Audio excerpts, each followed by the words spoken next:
This is not a love story. It's a descent, a coronation, a war between spring and shadow, and the girl who made herself a god, queen of ash and seed. Chapter 1. The Last Spring. They called her Kor, the maiden, daughter of Demeter, child of eternal spring. She wore her name like a veil, soft, clean, untouched. And under it, no one noticed she was already changing.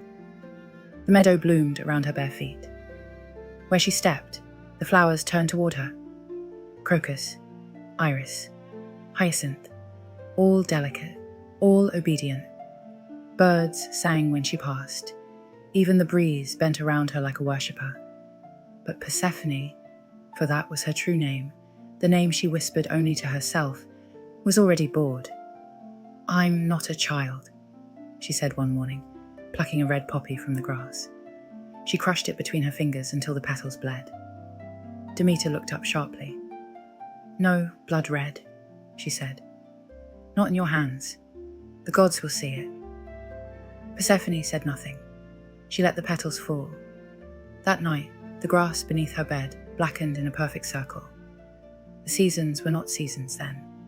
There was no winter, no dying, no cycle. Just forever spring, a mother's gift to the world. A world she refused to let her daughter leave. "Don't stray beyond the olive trees," Demeter said. "There are things beneath the hills that smell what you are." Persephone rolled her eyes. "I'm not made of sunlight," she said. "I'm not soft." "You are mine," Demeter snapped, and the ground trembled beneath her. But Persephone had already turned away, and the next morning she walked beyond the trees. The valley fell quiet as she passed its edge. No birds, no wind, only the hum, low, faint, like the sound of something breathing beneath the soil. She knelt by a patch of pomegranate trees, twisted and out of season. The fruit hung heavy, skin dark as wine. "They don't grow here," she whispered. Then a voice replied, "No, but you do." She stood, startled. He was there, not a breath away. Hades, king of the Underworld, but not how the poets wrote him. No horns, no chains, no flames, just black robes, eyes like polished obsidian, and a crown made of dead branches and gold. "You've been watching me," Persephone said. He nodded once. "Since the moment you wanted something your mother would not give." His voice was calm, low, the kind that didn't echo, because the world was already listening. "I'm not afraid of you," she said. He smiled faintly. "I would be disappointed if you were," Hades said. They stood in silence. The grass didn't grow beneath him. Even the light bent around his shape. Persephone stepped closer. "You came to take me," she said. Hades shook his head. "No," he said. "I came because you asked." She stared at him, then at the trees, the pomegranates, the shadow. Her voice was quiet now. "What happens if I go with you?" she asked. His answer was slower than before. He said, "You will become what they fear, and what you fear. You will become real." And then, he didn't reach for her. He knelt, held out his hand, palm up, open. No chains, no force, just a question. Behind her, the sun hung golden over the fields. Eternal, safe, expected. Ahead, nothing but shadow, and silence, and power. She took his hand. The earth split, the sky screamed, and Persephone descended, not as a prisoner, as a decision. Chapter 2. The Throne of Dust. The descent was not instant. The ground did not swallow her whole. It opened slowly, deliberately, like a mouth that had been waiting centuries to speak. Persephone held Hades' hand, not tightly, not like prey. She held it like an anchor and stepped through the break in the world. The light died above them. One breath, then none, and all that remained was the sound of her own heartbeat and the deep, steady silence of the dead. The path beneath her feet shifted. Stone became bone, then ash, then a floor carved from obsidian so black it showed her reflection walking just beneath her. Not Core, not the girl, but something sharper. They reached the gate. It was not made of iron or gold. It was made of memory, every lost moment woven into one great black arch. And standing before it was a shape with no face, no name, only a voice. "Do you come by death?" it asked. Hades replied, "No." "By conquest?" "No," he said again. Then he looked at her. "By choice?" the gate asked. Persephone spoke. "Yes," she said. The gate opened, and the underworld exhaled. The realm beyond was vast, not cold, not hell, not a prison. It was silence made sacred. Stone towers, rivers of ink, gardens where ghost flowers bloomed in moonless night, ruins older than Olympus. The dead moved slowly through the city of shadows. They did not wail, they did not plead, they simply were. The spirits bowed as she passed, not to Hades, to her. He led her to the palace, not a temple, not a throne of blood, just a hall carved into the roots of the world. No servants, no fanfare, just a room with a chair made of petrified wood and bone-white marble. It sat beside his, but it was empty. "This is yours," Hades said. Persephone looked at it, then back at him. "I haven't earned it," she said. He stepped aside, quietly, gently. "Then build it," he replied. She did not sit. Not yet. Instead, she wandered the halls, spoke with the dead, touched the rivers. She planted seeds in soil no one believed could grow. And the underworld changed. Where she walked, things bloomed, not with colour, but with purpose. Spirits long silent began to speak again. The rivers cleared. Even Cerberus, the three-headed hound, came to rest at her feet. "She is not a guest," Hades told the shades. "She is not a prisoner." He looked to Persephone. She is what this realm has not had in an age. A balance, not death, not life, something between. And one evening, beneath a sky of stone, she stood before the throne again. The same petrified chair, and this time she sat. It did not groan beneath her. It did not resist her. It accepted her, because she was no longer just a daughter of spring, no longer the untouched girl in the field. She was Persephone, queen of the underworld, and the roots of her throne ran straight through the heart of the world above. Chapter 3. The Withering. The earth cracked when Persephone sat the throne. It didn't roar. It didn't tremble. It simply stopped. The crops failed first. Then the rivers slowed. Then the wind forgot where to blow. In the mortal realm, the farmers looked to the skies. No answer. The priests offered sacrifices. The altars stayed cold, and in the high places of Olympus, Demeter screamed. "She was taken," Demeter said. "She was dragged below." But no one moved. Zeus avoided her eyes. Apollo said nothing. Hera only folded her arms. Hermes, ever the careful one, finally whispered, "She went willingly."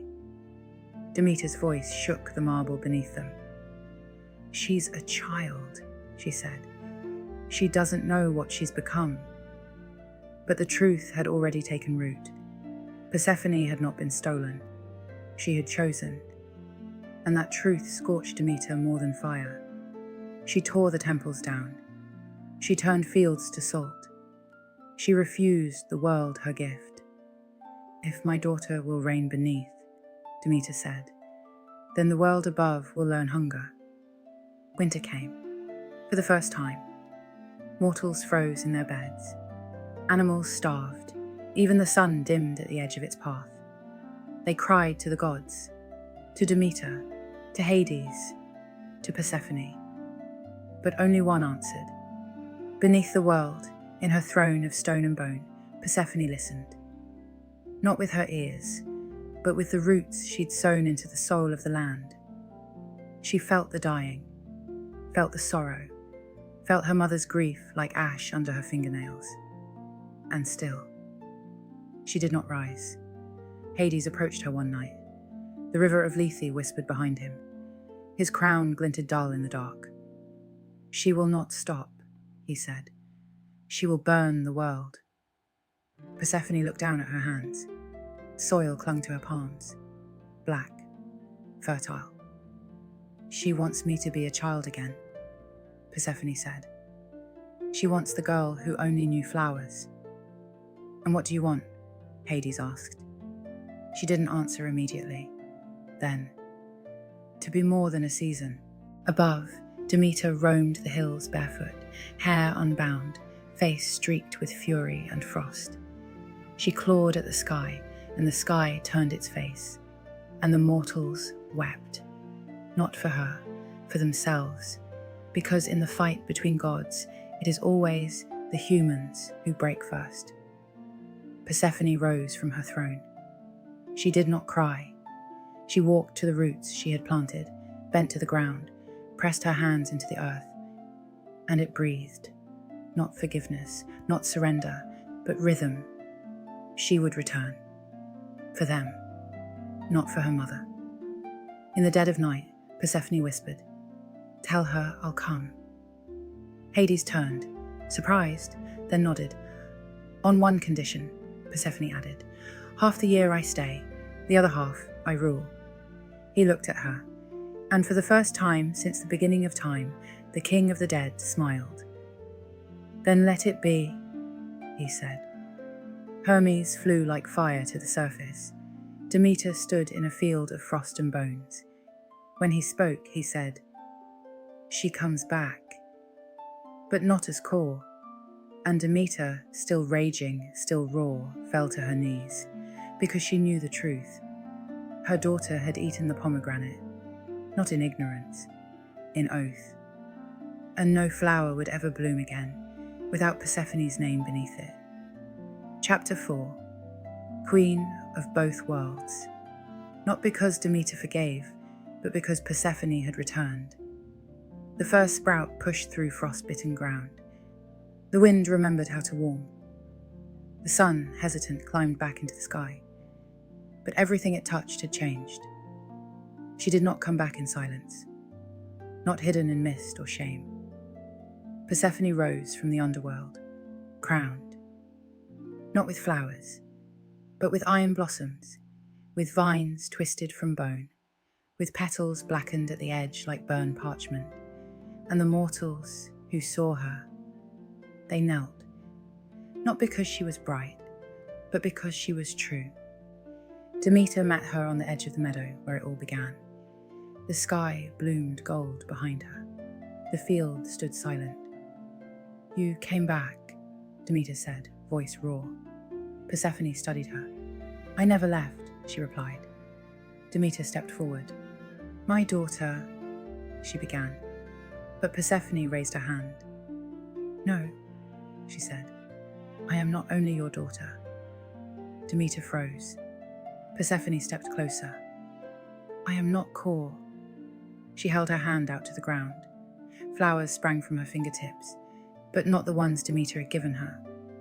These were dark-stemmed, midnight blossoms, half alive, half sleeping, the kind that only bloom after loss. "For half the year," Persephone said, "I will walk these fields. I will bring growth. I will bring bloom." She turned her gaze upward. "But for the other half," she said, "I return to my throne." Demeter's lip trembled. "You belong in the sun," she whispered. "No," Persephone said, "I belong where life and death meet." There were no thunderclaps, no lightning, just the sound of soil accepting its terms. The seasons bent around her. Winter nodded, spring exhaled, and from that moment on, time had rhythm. Not eternal bloom, not endless decay, but balance. She walked the world like a queen, but the wind still whispered her old name. Kor. She did not answer it. not because she hated it, but because it no longer fit. When she returned below, the shades greeted her with bowed heads. The roots parted for her feet. Hades waited, not as ruler over her, but as equal. He offered her his arm. She did not take it. She walked beside him. Together, they ruled the quiet. Not with fire, not with chains, but with a pact older than Olympus, that nothing stays, nothing lasts, everything returns, and every end is the beginning of something buried just beneath the surface. They say that every year, when Persephone walks upward, flowers bloom too early. And every time she descends, a chill wraps the trees, as if the earth itself mourns her absence. But it is not grief, it is reverence. Because they know she chose both.